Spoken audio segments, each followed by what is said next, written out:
Hello बहनों, नमस्कार। सुमन and Radha music channel पे आप सभी को स्वागत है। हम दोनों बहन आप सबके बीच एक विवाह गीत लाए हैं। बाबा के बगिया में बोलई कोयलिया, अरे कोयल के बोलिया सुहावन रे ललनावा, अरे कोयल के बोलिया सुहावन रे ललनावा।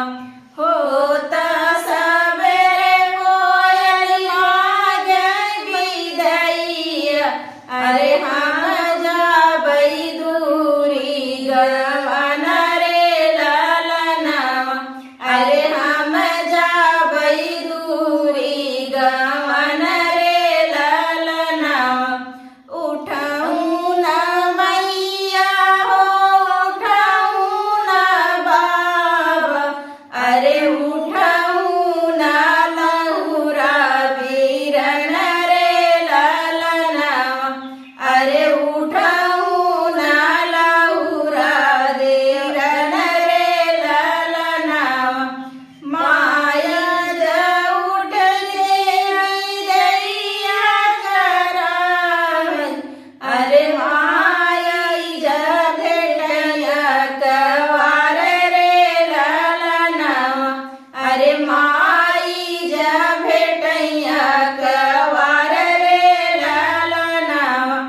देहिया कवरिया हो रोमई मायरिया, अरे आज बेटी भैली सपन रे ललनावा, अरे आज बेटी भैली सपन रे ललनावा।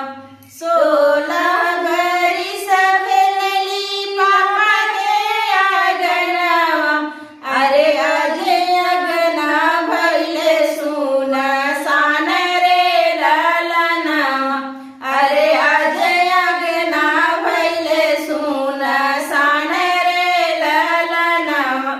16 बरिस भेली मैया के गोदिया, अरे आज गोदिया भैले न सपन रे ललनावा, अरे आज गोदिया भैले सपन रे ललनावा।